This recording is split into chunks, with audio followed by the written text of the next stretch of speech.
It's Kevin Keatsman Uncanceled on 95.7 FM, KCMO Talk Radio.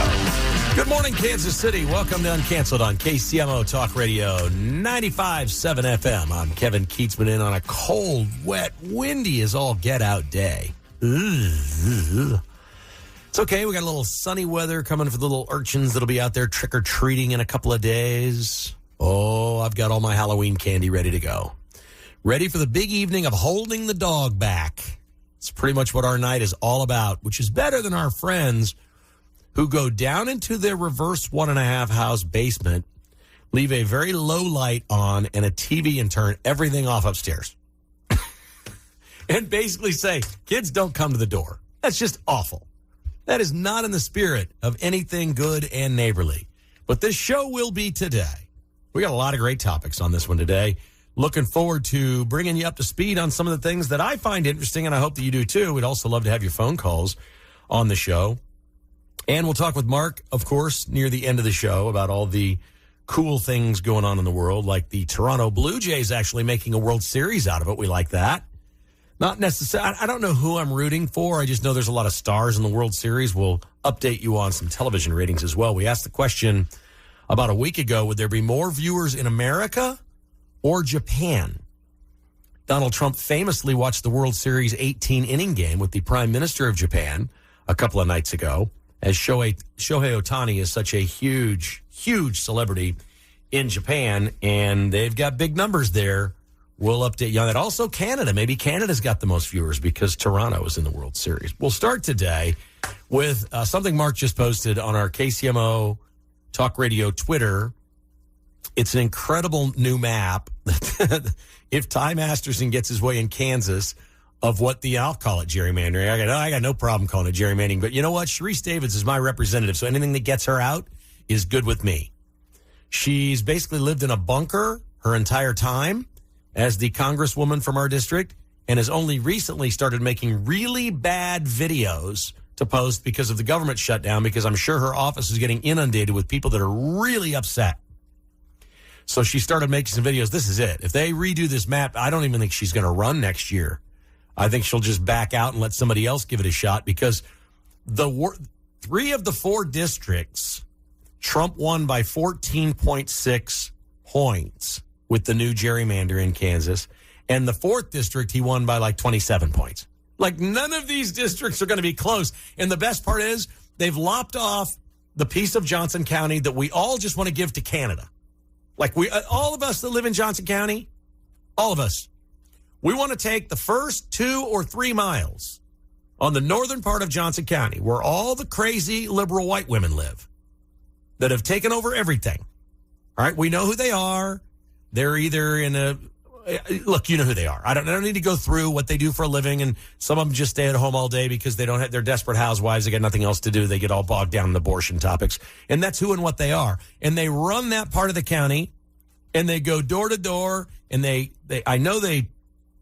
harvest votes or recruit votes or whatever you want to call it. They're lopping that part out of my district. Actually, they're lopping us out. They're lopping me and Mark and a whole bunch of us here out of District 3 and putting us into District 2, which will go down to, Ottawa, Paola, Pittsburgh, all the places. Oklahoma. All the way to Oklahoma. Owasso. Yes. We're going all the way to Oklahoma. It's just fabulous. But what they're doing, if this map goes through and it's got enough votes in the Senate to have a special session, we got to find the votes in the House to approve it. But if this is what they do with the gerrymandering in Kansas, the hysterical part is they've taken all these crazy liberal white women in northern Johnson County, okay? And they've put them literally in a district with every county in Kansas that borders Nebraska and Colorado. Yeah, you can't make this up. It looks like Santa's sled. The whole thing just kind of goes around and all the way to the back. You're like, oh, it's all full of toys back there by Colorado. The last 5 or 6 counties, it's like the last 2 hours of Kansas on your way to the Colorado border, will all be with the Desperate Housewives of Prairie Village and Roland Park. All those liberal white women are getting thrown on the Nebraska border and Colorado border with all the farmers. Yes, indeed, ladies. You better learn all of your information you need to know about soybeans and combines. It's coming. If that happens, it is seriously hysterical. Okay? I'll call it gerrymandering. I'm not necessarily agreeing that this is all right, but it's already been done to us.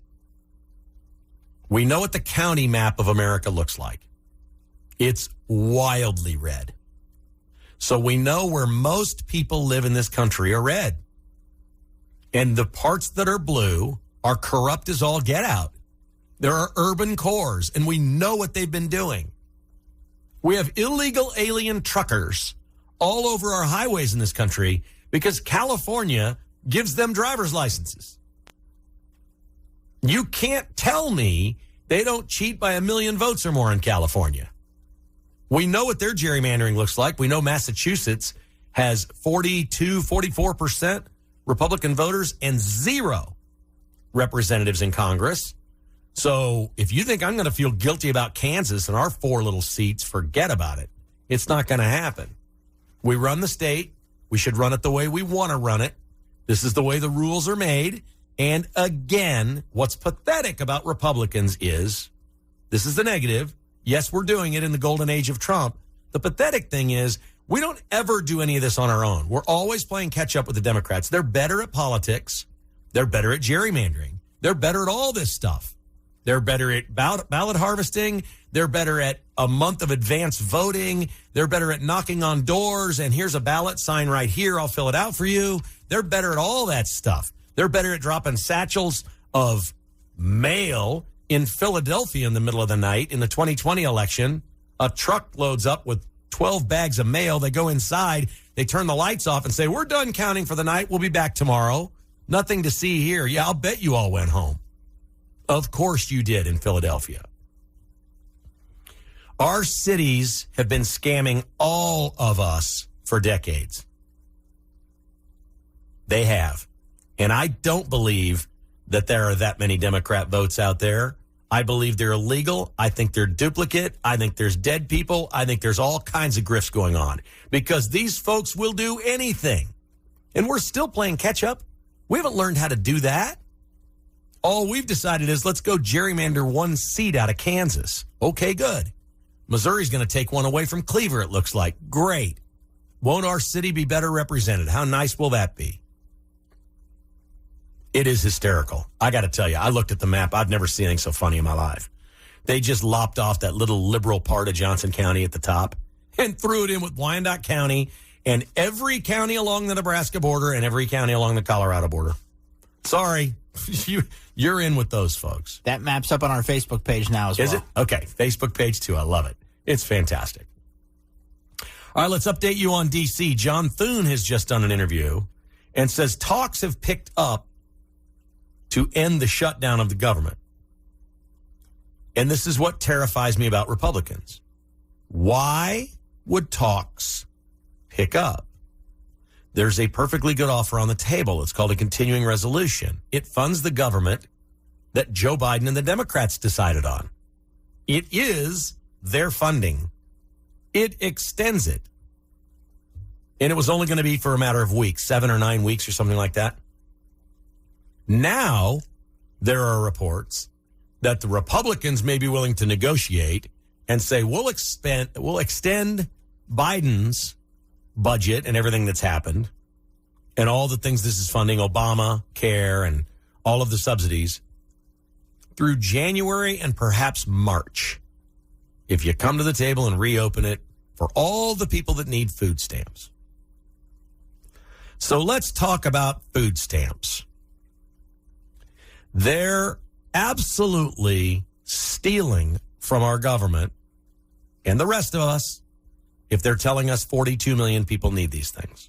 I do not believe that. Nobody else will say it publicly. I'm happy to say it. 42 million Americans do not need food stamps. I don't believe that. I saw a video of a guy yesterday that says, I'm doing this for the first time. He's like 35 years old.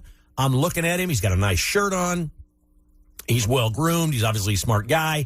He says, I've been working. I've been fine. But now I've gotten to a point where I guess I'm going to have to go on food stamps. And I'm literally looking at this dude thinking I'd hire that guy until he says, I don't have enough money for food stamps.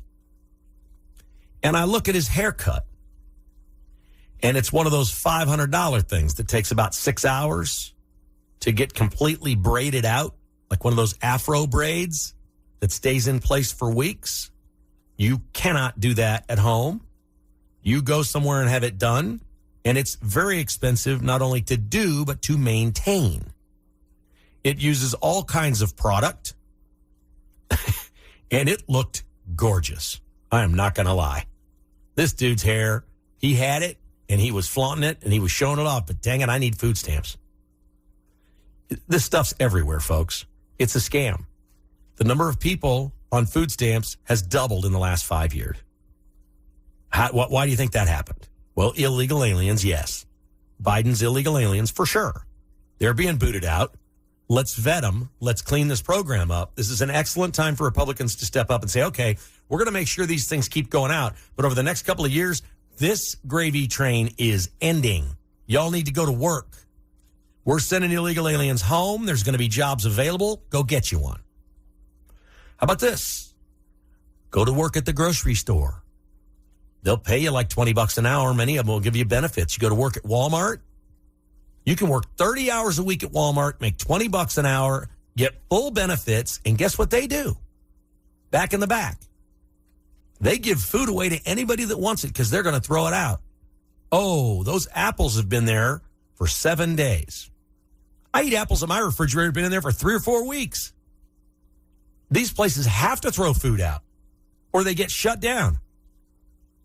How about you get a job at Walmart?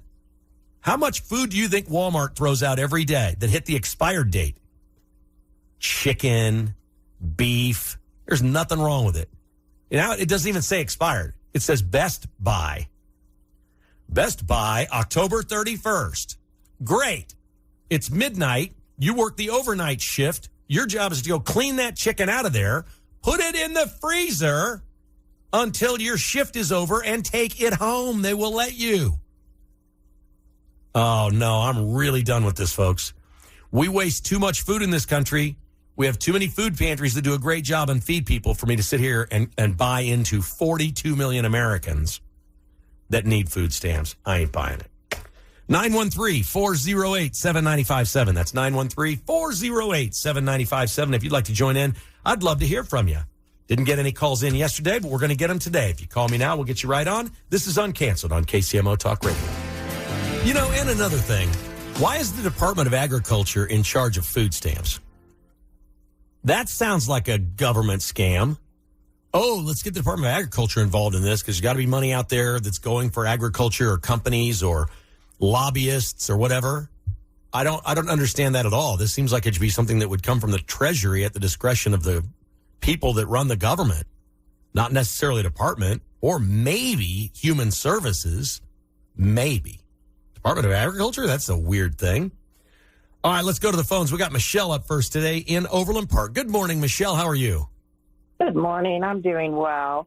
Hey, Kevin, I just wanted to say my mother is currently 94 years old. When she was 90, she announced she had gone through all of her money and had no money, and we applied for SNAP benefits. She was able to get benefits for a while. And then when the COVID stuff ran out, all of a sudden she was denied, and they said that her income, because she also had a life insurance policy that was you're only able to collect it once you pass away. So it wasn't anything she could collect on, and it was only $5,000. But they canceled her right away. And I see out there all these young people that are able-bodied, able to work, and my mother lives now in rent-subsidized housing because for people over 55 due to the fact we had to move her because she had no money for groceries at all. Okay, and she uses her Social Security to pay for rent, or what does she use that on? Yes, Social Security. She makes like $1,500 a month in Social Security. Yeah, I can see where that's not enough to get everything done. I can definitely see that. See how people say, oh, it's really hard to get off of benefits. you tell them I'm back to work or whatever. They didn't have any problem cutting her off, giving her no warning whatsoever. And we've applied. What year did this happen? Maybe 3 years ago. How does she vote? She's Republican. Yeah. I think you answered your question, didn't you? Yeah. I think we're all crazy to be registered as anything. Yeah. It's state of Kansas.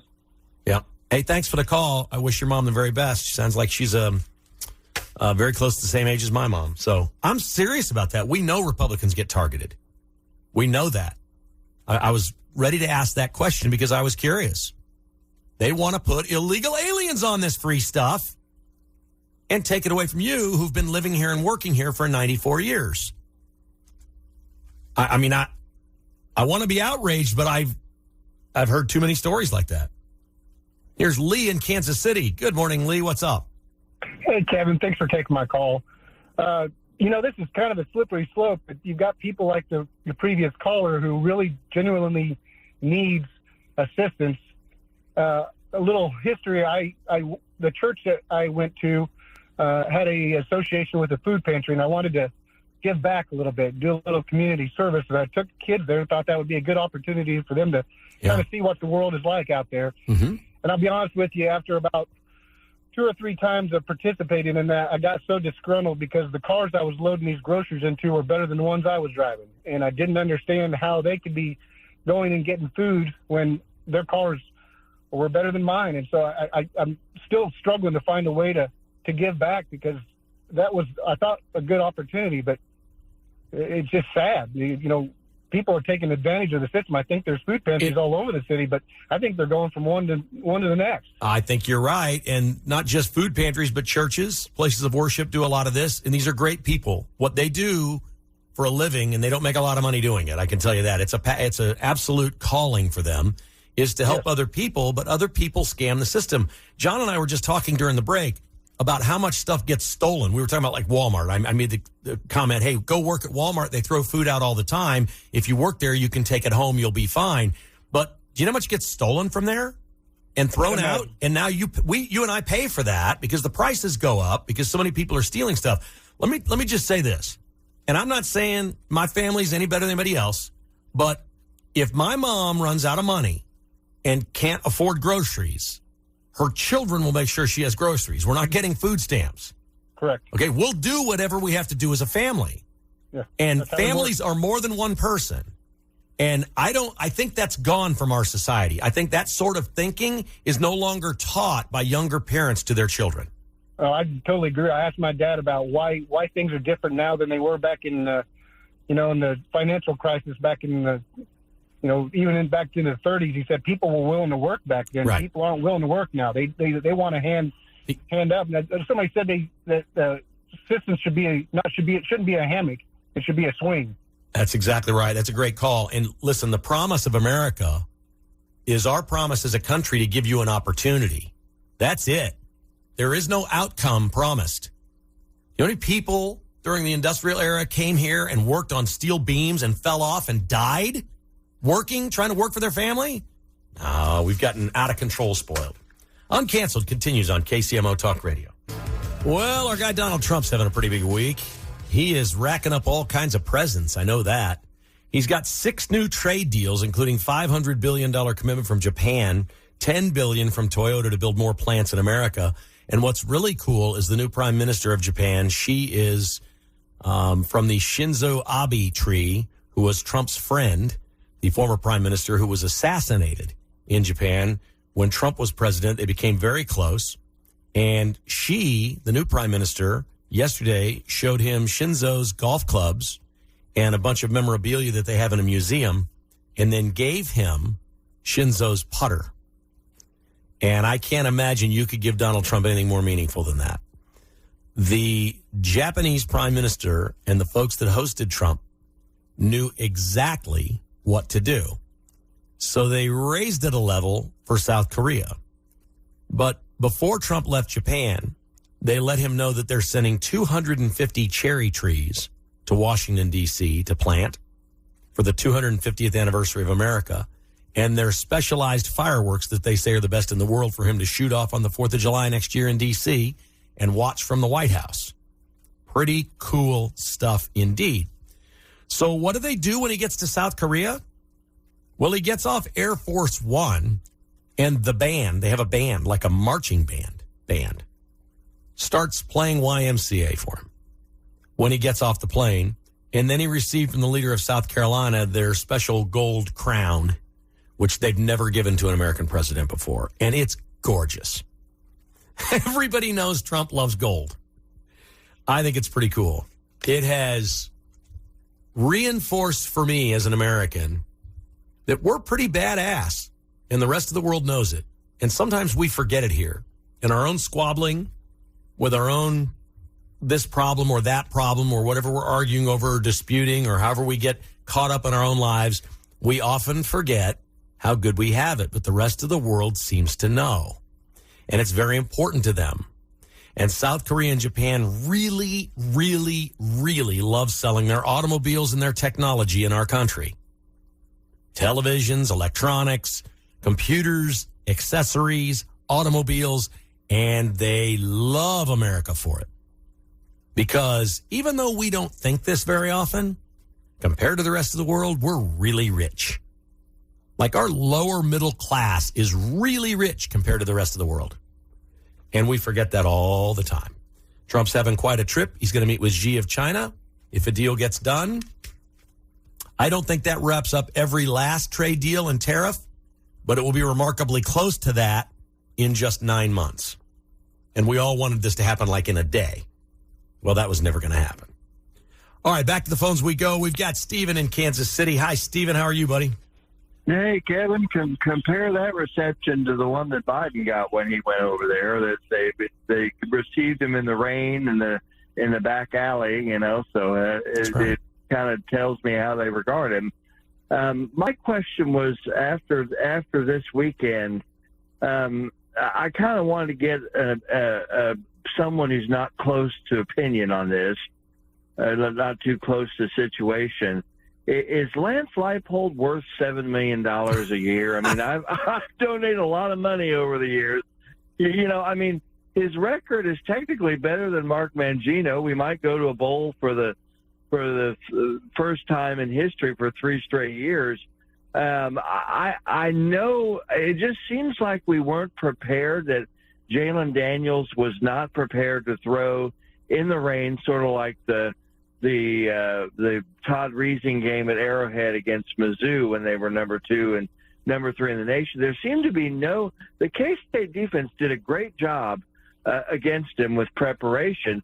But, I mean, that was one of the worst performances under pressure I think I've ever seen. Was that K-State, or was that just Daniels just can't throw in the rain? Well, it's an easy way out, but it's usually a combination of both. Kansas State, Chris Kleiman felt like the whole game. He said afterwards, we dominated this game from start to finish.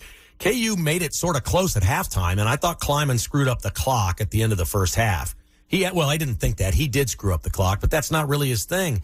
And he did the halftime interview. He goes, we'll come back. We got the, you seem very confident. Like I'm watching it was a little bit like the Chiefs-Commanders game. You know, you watched it and you kind of thought, well, the Chiefs are going to pull away. And I was thinking the same thing of the K-State game, and they did. The game was it was too long for Kansas. You know, when bad things start to happen and you fall behind, you've lost 16 years in a row, there's no way you can be on the sideline as a KU player and have any confidence. You can't. They took the crowd out of the game. There were a whole bunch of K-State fans. They're willing to sit in the rain. Kansas football is a tough deal. No matter what, it's a tough deal. There's just too much tradition of losing. You have to break that cycle somehow. Lance Leipold has done a pretty good job making Kansas relevant. They've raised all this money to rebuild 2/3 of their stadium. You'd have to say his tenure so far is a success, but I wouldn't be comparing it to Mizzou or K-State. K-State's had multiple coaches win the Big 12. Their university, their entire culture is built around football. Kansas is built around basketball. Missouri's culture is built around football. It's really tough for Kansas to compare themselves to Missouri and K-State. As much as I hate to say it, it's just true.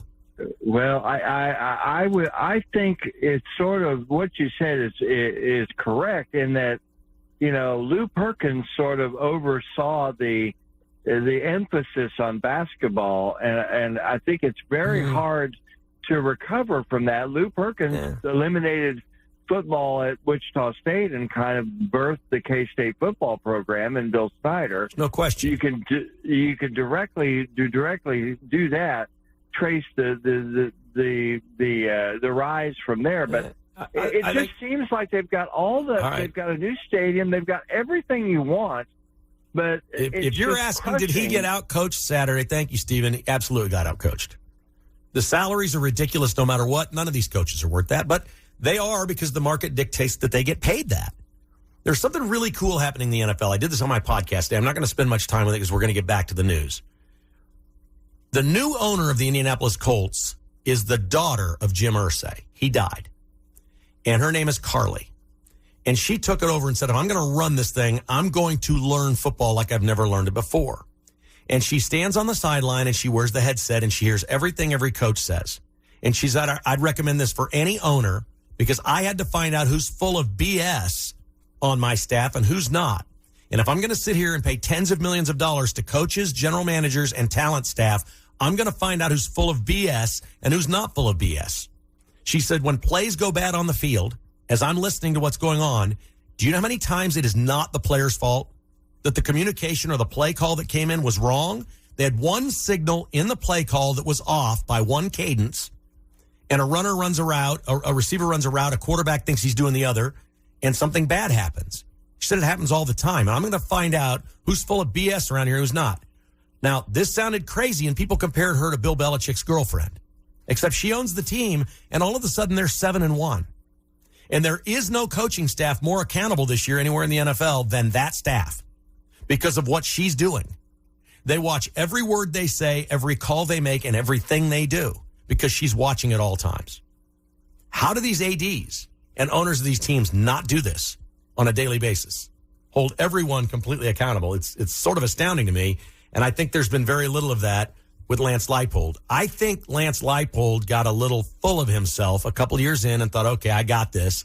I've won everywhere I've been before. I've got this. And the Big 12 is not as easy as you think. It's not the SEC, but it's not as easy as you think. And yes, I think Chris Kleiman earned his fat paycheck more than Lance Leipold on Saturday. No doubt. Here is Jordan joining us on Uncanceled. Jordan's in Kansas City. Hi, Jordan. Hi, Chris. I'm calling because, I got laid off in August. I've got over a decade experience as a writer, editor in marketing, nonprofit communications, all that. I can't get a job. I've applied for everything in my field. I've applied for data entry and customer service, and I'm looking at probably having to go on SNAP benefits, assuming they ever come back, and you can't get past the AI. I even interviewed with Quick Trip, and they even turned me down. So right now I'm doing DoorDash to try and at least, make my mortgage, and it's, I don't even know what to do at this point. So what did Quick Trip say? They're always hiring. They didn't tell me why. I interviewed, and I'll admit I'm not in the best physical condition. I've been doing a desk job for 14 years now, and I'm so they have requirements there. They have one of those applications that says you must be able to lift 50 pounds and things like that, right? No, it doesn't say 50 pounds, okay. And I can reliably lift 20 because we get the ragging on crazy cat ladies. I'll admit I've got 7 cats at home, which my mom and I live together because it saves money, but I might be a crazy cat lady with a good education, but I'm still conservative. So yeah. Well, I have a lot of business owners that are sponsors on my podcast, and they all just tell me over and over and over they cannot find good people to work for them. And you sound like a good person. I can't believe that you can't find work. It's very frustrating because I'm a really good editor. I'm really good writer, and even in just data entry, I can't even, or customer service, which. Heck, I still have the scars from working McDonald's as a teenager. Have you gone to like Amazon? They got data centers and distribution centers all over the city. They got all kinds of jobs that sound like they fit what you do. Like I said, I'm literally doing DoorDash this moment.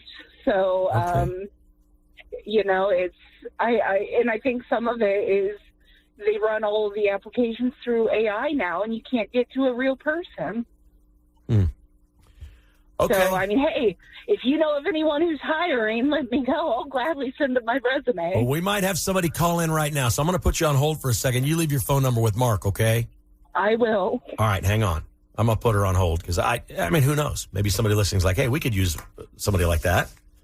I had a guy, the company was called 360 Office Solutions, and he called me at one point and said, can you change the spots on the podcast from selling office products to I'm trying to hire? And he said, just tell him I'm hiring conservatives only. That's it.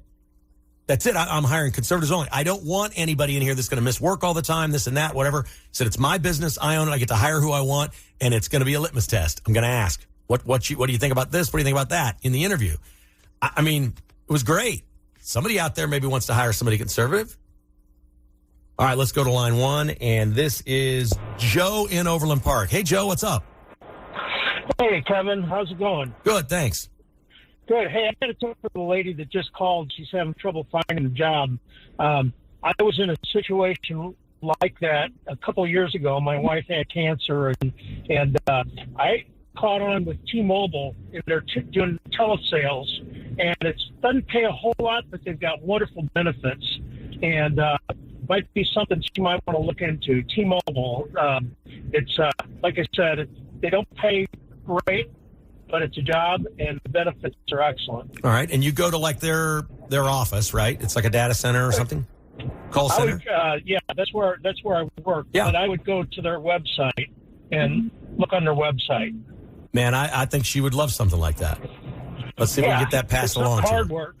It's not hard work. I did learn a lot, so it's worthwhile from that standpoint, too. So Awesome, man. Thank you very much. You got it. Thank Take you. care. All right. And Mark, she's still on hold on 3. She's going to leave her phone number in case somebody calls here and says, hey, we'd like to interview her. We can do that. I once turned a kidney stone into a Ford Probe on radio one time with just people calling in. I've not told that story on the air, but I've told it, I think, to the staff here a couple times. We did a Tradio thing, and my buddy, Todd Lebo, I worked with for many years, passed a kidney stone, and he brought it to work and showed it to us. I'm like, you know what? I wonder what a listener would give us for that. He was really proud of this kidney stone he passed, and somebody called up and gave him like a George Brett card for it or something, and then somebody wanted the George Brett card, and we just kept going. We turned the kidney stone into a car. We'll at least be able to get somebody a job interview around here. Doesn't seem like it should be that hard to do. Got to be ways to get things done like that. I saw a healthcare executive do an interview. It was a podcast interview. And he gave this crushing statistic out there. Yesterday, I opened the show talking about how great our healthcare is when something very difficult happens. And that's true. And he said, did you know 90% of Americans do not use their health insurance every year? 90% of the people do not go anywhere past their deductible for the year. That means 10% of the people are taking all the money out of the system because your deductible is way less than what you pay in. If it's between you and an employer, you get split. But for some people, they just pay it straight in. I think it's probably for a lot of people somewhere around $20,000 a year, $15,000, $20,000 a year for health insurance, which on the surface sounds outrageous. But as that gentleman just suggested, if you're working at T-Mobile, they're going to pay most of that for you, and you're going to have your health insurance. But 90% of the people don't use it. That's kind of me. Now, I had kids at one point, so we used it up when the kids were around. But we know how all these things work. The health insurance is really no different than the government. They take your income tax while you're working, and then they give it to people who aren't. It's a really complicated thing that we do in this country that was never supposed to be this way. We were never built to be these people. That, okay, you're going and you're doing this for yourself. We're going to take it from you, and we're going to give it to other people who aren't doing something. Now, that doesn't mean there aren't really sad situations and bad outcomes and people with bad health. But imagine when we founded this country over 200 years ago, the number of people that were 48 years old, got sick, had pneumonia, couldn't work, there was no doctor, and they died 6 months later. The government didn't run around and help them. There probably weren't food pantries. Their church may have taken them in and tried in some way to do whatever they could, or community. We've changed a lot. And in our quest to do the right thing, we do a lot of things wrong. And that's a complicated system and a complicated situation. That doesn't make it wrong or bad that we want to help people. The execution part of it is where we go wrong. And it simply can't be done. We have almost 350 million people in this country right now. It's just not sustainable to take money from whatever number of people are working in income tax and say we're going to redistribute this money and have all these programs to give all these stuff to these other people. It doesn't work like that. And if we really want to be mean, and I don't want to be mean, it sounds mean to say this, but we've all heard survival of the fittest. There's part of that to life.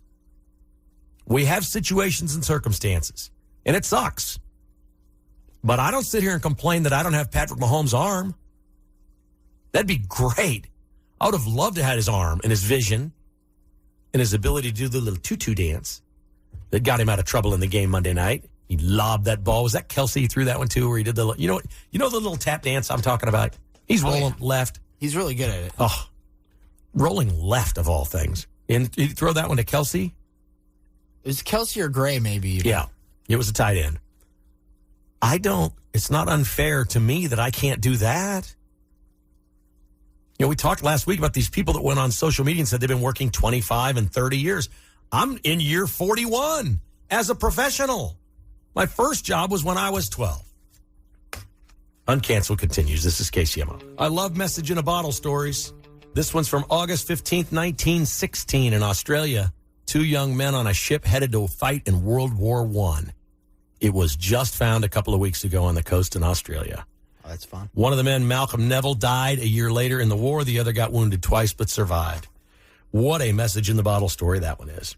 World Series numbers, 12.6 million people watching in America, 10.7 million watching in Japan, 7 million in Canada. Does that sound about right to you, Mark? Yeah, that sounds about right. Combined, that it just barely beats Sunday Night Football. Oh, they did beat Sunday Night Football. Oh, 3 countries. Oh, all 3. Okay. 3 countries combined. Barely beat Sunday Night Football. Yeah. So they needed Japan and Canada to do it. It's tied 2-2. Vlad homered off Ohtani last night. Who we like now? I still think the Dodgers win, but I think winner of tonight's game wins it all. So Dodgers have to win tonight if they want to win it. Yeah, they'd go up 3-2. Mm-hmm. And then the last 2 games would be in Toronto, theoretically. Yeah. Should Toronto win Game 6. Tough place to play. I thought Toronto coming back last night and winning impressively 6-2 that'd be hard, man. After that long game, yeah. They were up all night long playing baseball. 18 innings in that epic game. The Springsteen biopic, complete and total flop. $9 million total the first week. It's been beaten by Bob Marley, Bob Dylan, Freddie Mercury, Elton John, Elvis, and every other movie made about a singer. Dead last, Springsteen. Sorry, buddy.